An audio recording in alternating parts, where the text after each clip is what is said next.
What's the number one thing you see every weekend that gets people in trouble?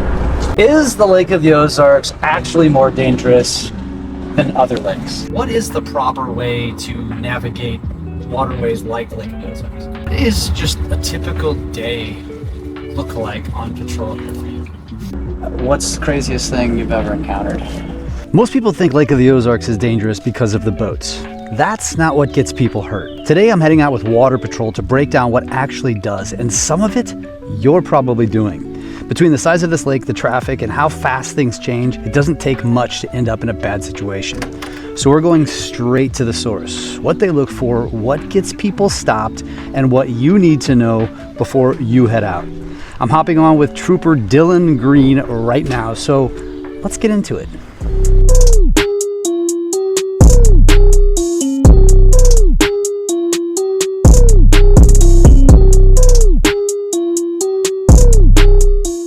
Dylan, thanks for having me, man. Yeah, absolutely. Glad you could come. So we're going to get right into this. I would say the biggest questions that people want to know as it relates to the Lake of the Ozarks is, what's the number one thing you see every weekend that gets people in trouble? Well, traffic stop-wise, boat stops, the biggest thing we see is lights other than prescribed on watercraft. So one of my biggest stops, and I patrol between about the 8-mile marker all the way up to about the 26. And it's the boats that have all these accessory lights. So Coast Guard standard states that you're only allowed 3 lights, a red and green in the front and a stern light that covers 360 degrees. The underwater lights is kind of one of those things that it's give or take. The minute that light becomes visible, you're actually obstructing your navigational lights. So you'll get a boat that has the tower speakers with green lights displayed on it, and you don't know which way that boat's actually going. Which, by the way, every boat manufacturer, boat dealer, like that's such an add-on right now. I mean, it's almost useless other than when you're just scoped out or just parked. Yeah, you know, it's a lot of that's officer discretion. You're going to have different troopers that are going to tell you different. We're going to tell you based on the Coast Guard standard, any light that's visible. And when I say light that's visible, I don't mean the glow. I mean the actual bulb itself.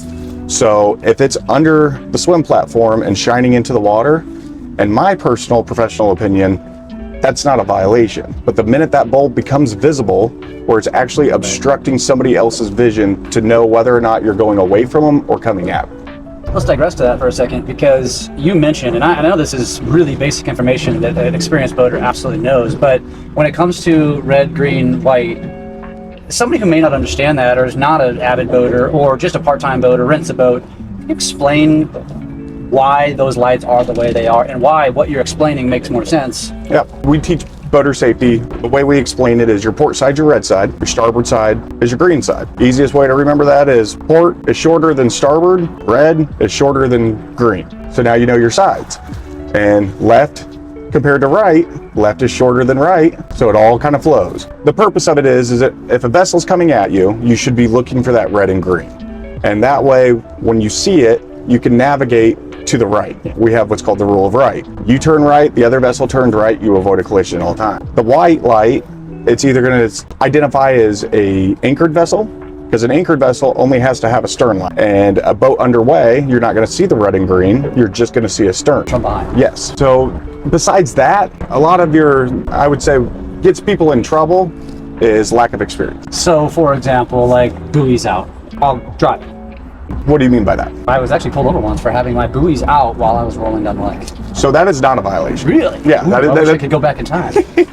Now, back in the day, it could have been a statute back then they got rid of. Gunnel riding is what it's considered. If anybody's sitting on the exterior of the vessel and doesn't have a railing that covers 6 to 18 inches tall, if they're not confined in that area, that's a big thing. Or you get a tri-tune that people are sitting on the front part of the vessel while underway. Yep, outside the gate, basically. Outside of it, yes. Or even sitting on the backrest. They're sitting on the side of the seat instead of actually within the boat. They're sitting on the outside of it. So when you talk about just normal weekend traffic stops, what are the other most common reasons you're pulling people over? Probably the most common, which is the most preventable, is no wake violations. You know, no wake states slow idle speed. And a big question that we get asked all the time, well, what is that speed? Well, I know as well as you know, if you got a carbureted motor and it's tuned up, idle is 8 miles an hour. It has to be enough that the boat is not creating a wake from the force of the motor. So if that means you got to put one motor in gear and one motor in neutral if you're running twins, so be it. But it's enough to keep that boat from creating a wave that disrupts everything around you. But life jackets. So life jackets under the age of 7, they are required by statute to have a life jacket on at all times. Honestly, here's my philosophy. If I fall out of the boat in the middle of a Saturday and I don't have a life jacket on the main channel, I'm going to struggle to make it to shore. And I had endless amounts of training in the water, survival swimming. It's going to be an absolute total struggle to try to get there.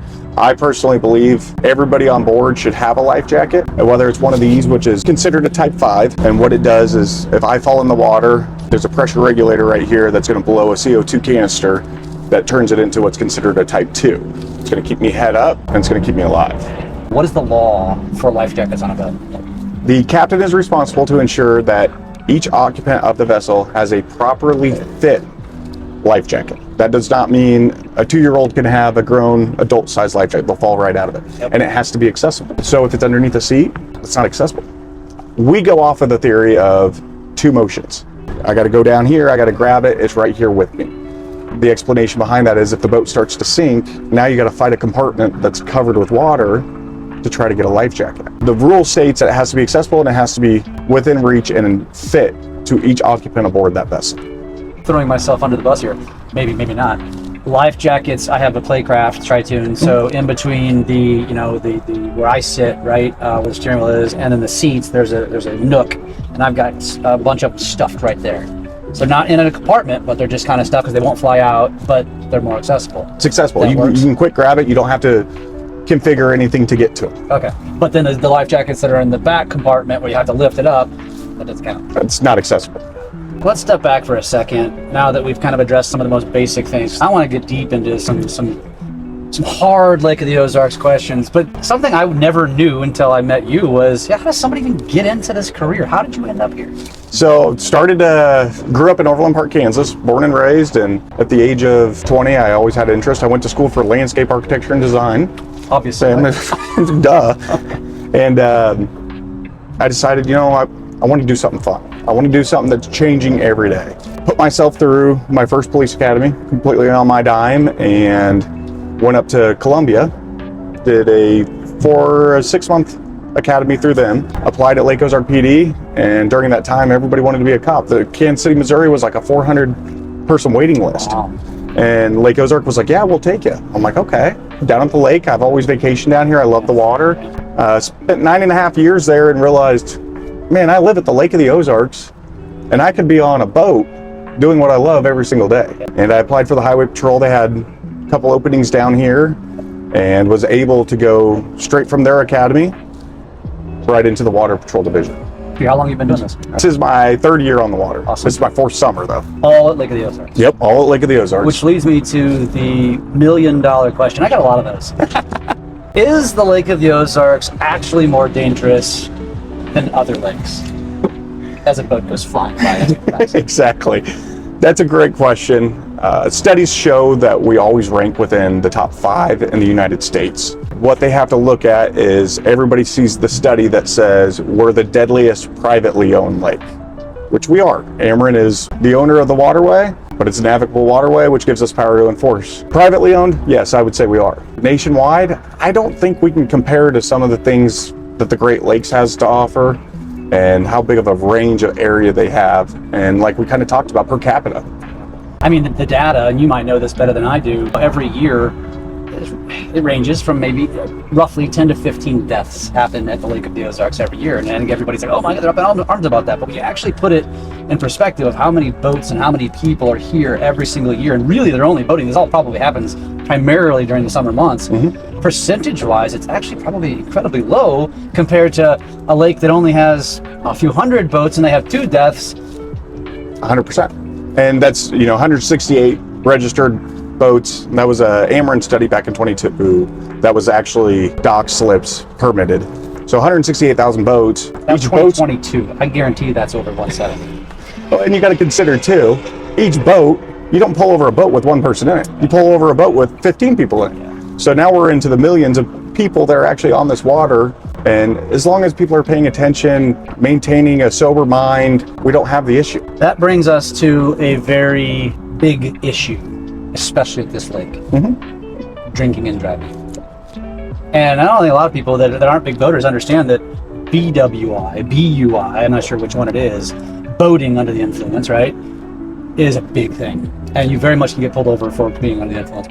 I am zero tolerance with it. I will not cut a brake on it. I will not. People would actually try to get a break? Oh, all the time. We arrest more off-duty law enforcement than anybody would be amazed. And, you know, the thing comes is everyone's like, well, professional courtesy. No, there is no professional courtesy. You should know the law better than anybody else. And BWI, the impact that it actually has on people compared to DUI, you're in a metal cage. So if you wreck a car, your odds of surviving are much higher. Well, Newton came up with this great law that says an object in motion stays at motion. Water is drag. When two boats hit, there's no seatbelts. 9 times out of 10 people don't have life jackets on. So people fly out, they get seriously hurt. You don't have a boat crash where it's a fender bender. You have a boat crash where somebody's being transported to the hospital. So BWI becomes one of those things that it has to be zero tolerance down here. There can't be any objection to not making the arrest and not setting them as an example so they understand that we're trying to keep these waterways safe. We're not trying to ruin people's days. What is the level? Is it the same as a DUI in terms of the alcohol content? Yeah, it is 0.08. Okay. It does not affect Department of Revenue status, your driver's license, or your insurance. One of the hiccups that I know legislation was working on, but a BWI, it's a recreational activity. So the only thing that it affects is if you do have a boater's license, a judge can order a stay on your boater's license, basically revoke it until you go back through a certified boater safety course. In our winter off months, we spend time at School of the Osage, Camdenton, Max Creek, Climax Springs. We go to all these schools and we teach their middle schoolers boater education. So they're eligible. It's a free course. They got to pay the $15 for the card, but they sit through our week-long course. That's pretty cool. It's awesome. And it's a great time for us to connect with the kids and kind of open their eyes to the water's fun, but you don't see all the hidden stuff that goes on with it. Yeah, and most of the kids down here grew up on it. 100%. And it's great because I see them all the time and they're like, you taught my, and that, you know, that'll make your day. Yeah, yeah. So, okay, that's a good segue into PWCs. I don't know what the law is about this, so I'm guilty here, but I'll tell you what I tell my kids. If you can read the letters on the side of a boat, you're too close. It's a good way to look at it. So the rule with it is you cannot be above idle no wake within 50 foot of another PWC or a vessel. And that's one of the biggest things that we see problems with is you get a bunch of kids out together, they're all riding together, they want to splash each other. And we get into debates with that, with people. Splashing, it's harmless. But also could be very dangerous.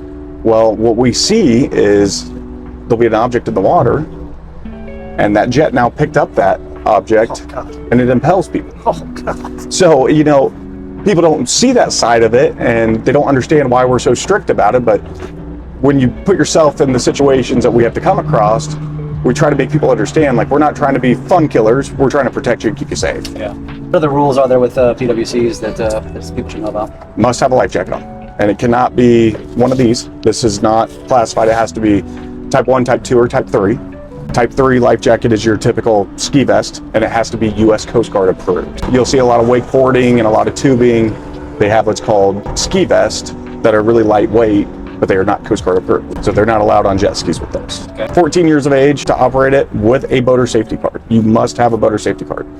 If not, we're gonna follow you home. And you need to have it on you, on the vessel. Even a picture, we can look it up. Per the statute, they do want you to have it on you at all times.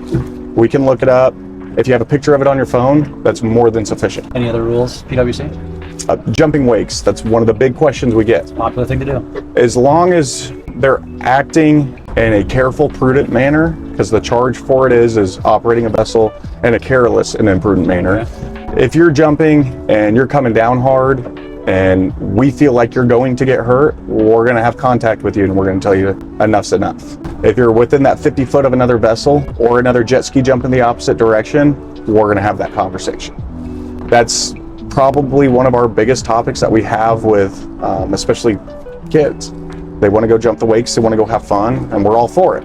As long as you're doing it safe, you're paying attention, keep your head on a swivel. You don't know who's coming behind you. Just because he wasn't there 5 minutes ago doesn't mean he's not there now. What about, kill switch, fire extinguishers, horns, accessories? What's required? Must have a sound producing device. So it cannot be you screaming or your daughter has a really high pitched voice. That doesn't work. Even some of these little wimpy horns on some of these boats, that qualifies? Because mine does have one of those. So air horns work great. A simple horn or even a whistle. If you have a whistle, that's more than sufficient. That's a sound producing device that would indicate that you're having an emergency or an issue aboard. Kill switches. We wear these really cool things. They're called mob switches, man overboard. So this right here, if I hit this button, it's going to kill both my motors. If I fall off and get without a range, it's going to turn the boat off. What's the range?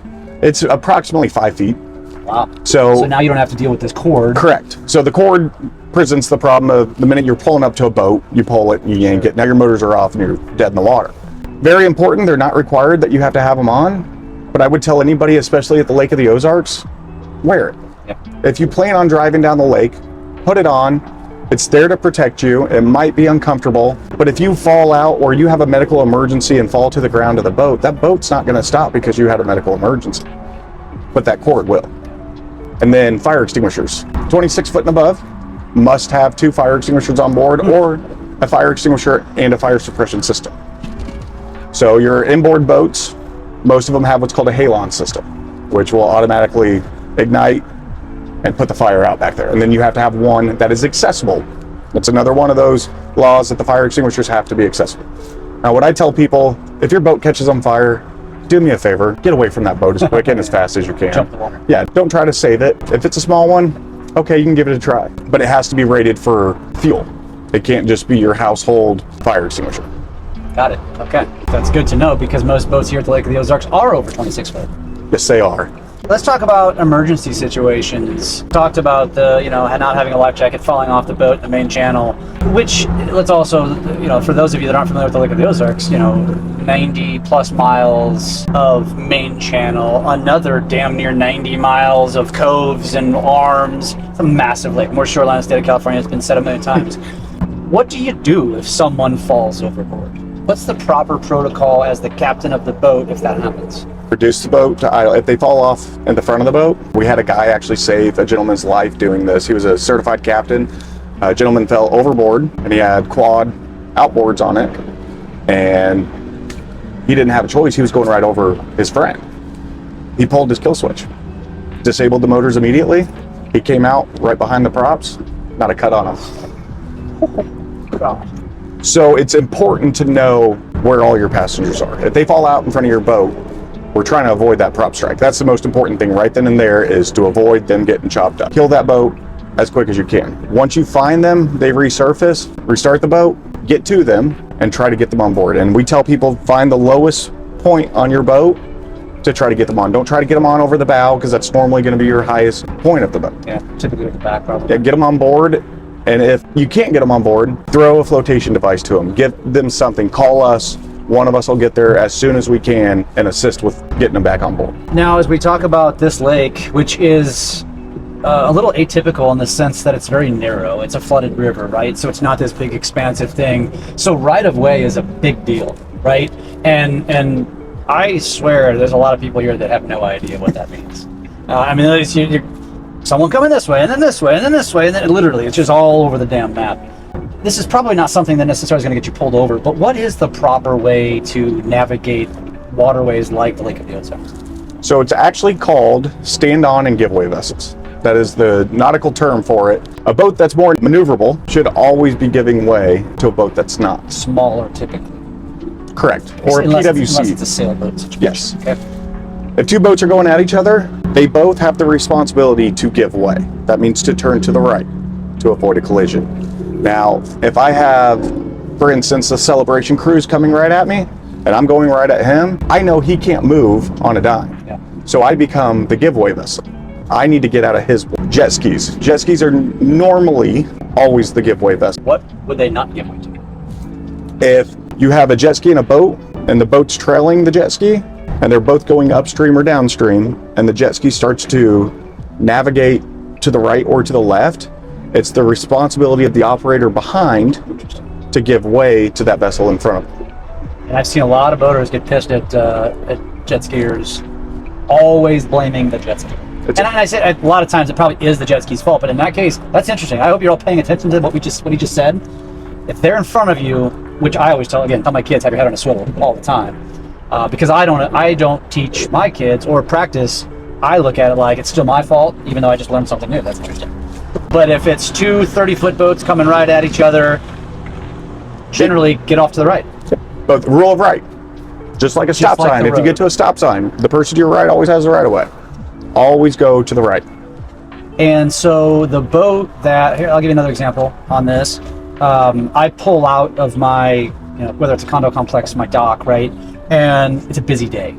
And I'm gonna pull out and I'm gonna go left. And it's a busy channel, so I just end up hugging the left side. Is that the right thing to do? Do you wait till you can get across, or do you hug the left side and then get across when you can? What's the right thing to do? Well, this will surprise you. If you're coming out of your cove, say you wanted to go straight across the lake right there, you technically have the right of way. Really? Yeah, because they are to the right of you, and every boat in front of you or coming at you should be going to your rear. But what if they're coming from both sides? They all have to transition for you. Wow, okay. That sounds dangerous. I think it's more meant for ocean standards on that. I think it's hard to, what we tell people out here is there's a statute called failure to keep proper lookout. Make a reasonable decision. If that means reduce speed and you don't get to go 120 miles an hour, reduce the speed to avoid a collision. You know what I mean? That's something you don't say on many lakes. Yeah, exactly. It's funny, not funny. But it's also what makes our lake so wonderful. Yeah. Because you have the ability to do those kind of things.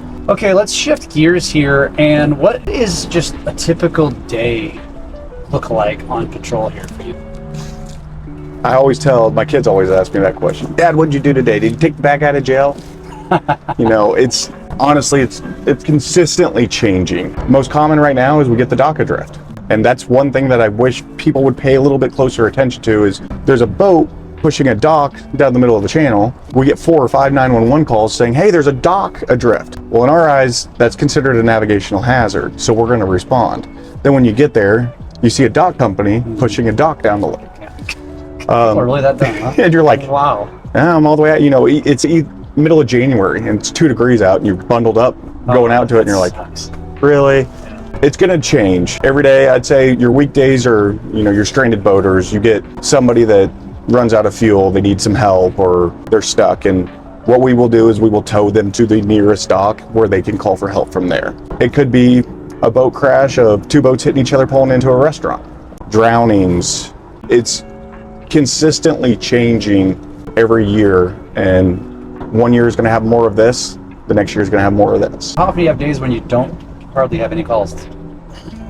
The wintertime. I can't say I've ever worked a shift in the summertime where I haven't at least gotten 1 call for service. As a boater here at the lake, I've been a boater here since 2012, and when you're driving, you see a cop and you're like, oh shit, like you just get that feeling real fast, right?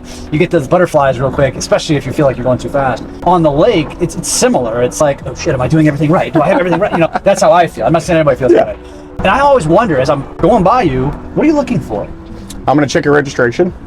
So that's a big one. It's got to have a 2-inch space between the MO, then the 4 numbers, another 2-inch space, 2 letters, and then your state sticker is supposed to be directly underneath those 4 numbers. It's not supposed to be to the side. Oh shoot, I think I'm on the side. Okay. You're not the first, don't worry. Where I'm at the lake, I'm in a very, very rough area. I'm looking for your gunnel riding. So when I say gunnel, side of the boat. If people are riding on the side of the boat, they're at risk of getting hurt. That's a common thing. Very common. Gosh. Very common. And especially on pontoons. You get too many people aboard that boat, so somebody wants to be silly and get up front on the bow of the boat, and they don't realize that there's a 150 horsepower motor behind it that's not going to go, oh, somebody fell off. It's just going to continue on its way. Yeah. So that's my biggest observation that I look for. And then once I get them stopped, I'm looking for the life jackets is a big thing.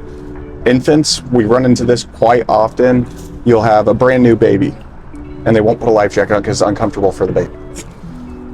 That's one of those things that I understand. I've had kids, but if you're willing to take them on the water, you do it the safest way possible. I'm shaking my head for anybody who actually does that. That's all the time. My wife would be like, are you kidding me? Somebody would actually do that? Yeah, all the time. Are you looking for the captain who's taking a drink? It's not illegal to consume. It's illegal to be drunk. Yeah. It's illegal to be impaired. Yeah. I do what's called a seated battery. So when you pull over an intoxicated operator on the road, you see the eye test and you see the walk and turn test. Well, I don't have room to do those tests. So I'm what's called a seated battery instructor. So I teach all of our new guys the proper way. So it could be a walk and turn with your hands is what we called it. So it's, 1, 2, 3, and it's a series of multitasking to check levels of impairment. And actually that study, which is a really cool study, if you look up the seated battery study, it was put on by NASBLA and it was certified under NASBLA at the Lake of the Ozarks. Huh. Yeah. That's pretty cool. But what I'm looking for on that driver is how is he responding to everyone around him? If he sees me and panics, I'm pretty used to that. And 9 times out of 10, they don't want to get stopped. Yeah. Nobody wants to get stopped. Nervous yeah. Getting stopped. That brings up a good question, which I'm completely diverting here, is the old orange flag. The what? The flag. When you're tubing. Glad I thought of that. That's a big one. So that's actually one of my favorite stops in the Glaze.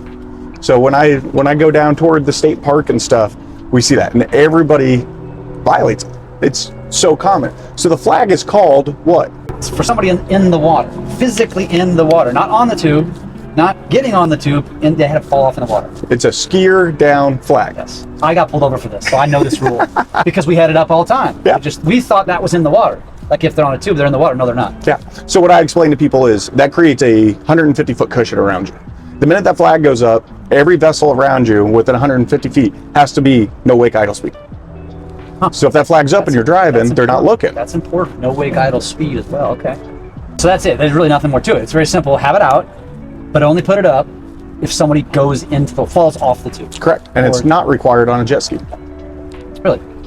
If you were pulling somebody behind a jet ski, it is not required.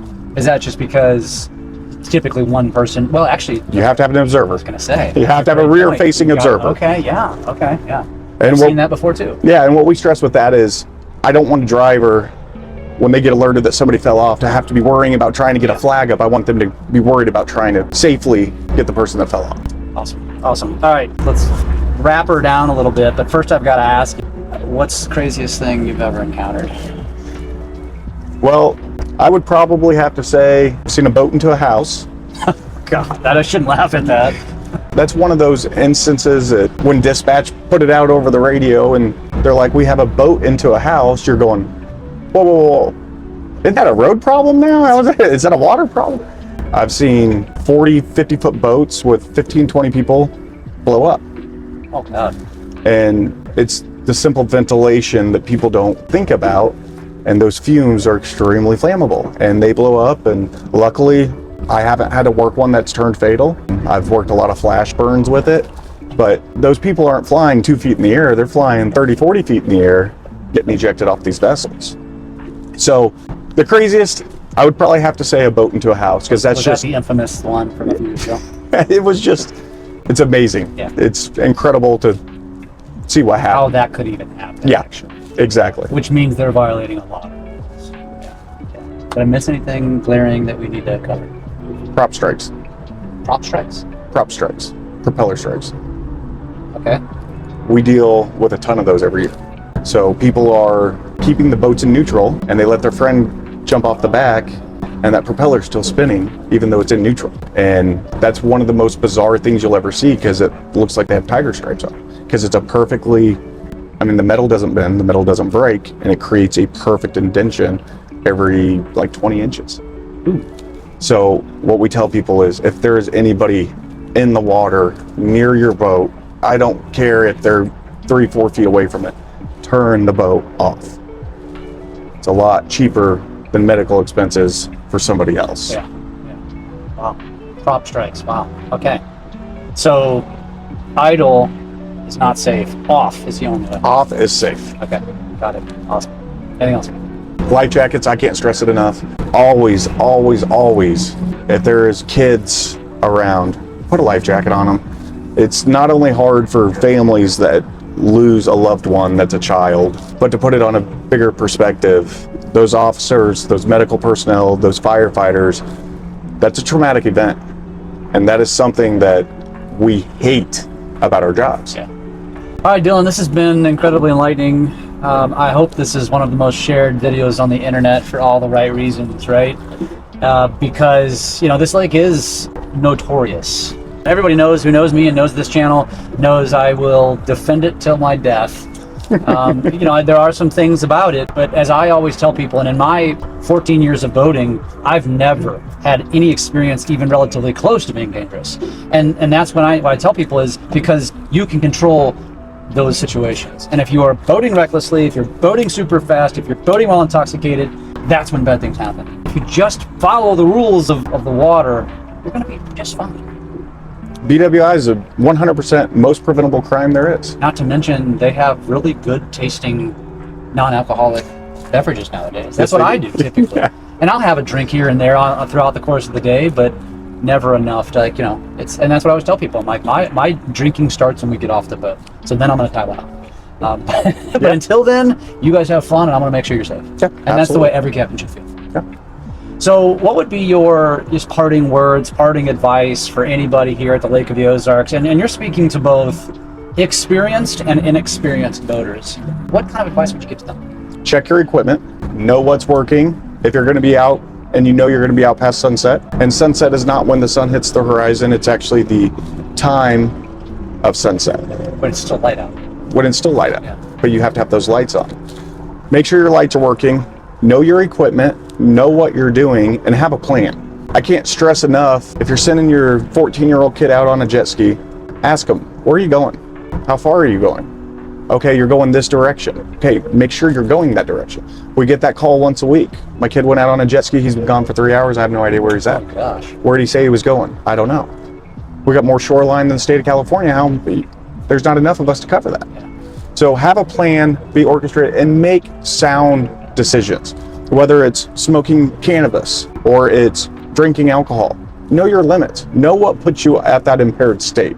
And if you are doing that, get a sober driver or call an Uber. Leave your boat dock. Most of these docks, you tell them, hey, I'm leaving my boat here for the night. Nobody's going to throw a fit about that. Well, not to mention there's a lot of boat captains here. Tons of them. Yeah. I love it, man. Well, this is, we are gearing up for another big summer, 2026. Last question, what are you most excited about for this year? From your perspective, I'm really curious to hear this answer. I love it. I look forward to every summer. I would say 4th of July weekend, and a lot of my coworkers are gonna probably hit me for this one, but that's one of my favorite weekends because everybody's in good spirits, everybody's excited to be out here. You're never pulling over that boat that's like, oh, I'm coming home from work. It's a guy that has all of his family on board, they're having a great time. And we look forward to that stuff. So I'm looking forward to the season to start. I love it. Awesome. And last question that I usually ask a lot of my guests because they're local businesses is how does somebody get a hold of you? But I don't think that's necessarily something that I'm going to ask in the same way. But if somebody has an emergency on the water and need to get a hold of you, what do they do? We always tell you call 911 or star 55. Star 55 is going to give you directly to the highway patrol, and that's going to dispatch one of us out there. They're going to be able to know where you're at. We're going to get coordinates. If you call 911, they're going to get what's called an SOS ping, which is actually going to give them an immediate location, and they're going to dispatch fire, and then they have to relay that information to us. So if you call star 55 and you're in trouble, it's going to get it straight to us, and we can transfer that call to the appropriate medical. Fire. Yes. Gotcha. That's good to know. I didn't know that. Yep. So that's interesting to know. Say that one more time. So star 55 gets you directly to the highway patrol on the water, and they will dispatch a Marine trooper immediately. 911 is going to give you your fire, EMS, and law enforcement to you by transferring the call over to us for water patrol. I would imagine a lot of cases it's not necessarily a 911 emergency, it's a water patrol emergency. Correct. That's good to know. Okay. We're city, state, and fire out here. Got it. Write that down. Put that in your boat. Put a little sticker on your boat. Know what to do. I think I might do that. So, well, I hope I don't see you on the water. I appreciate you. I appreciate you having me.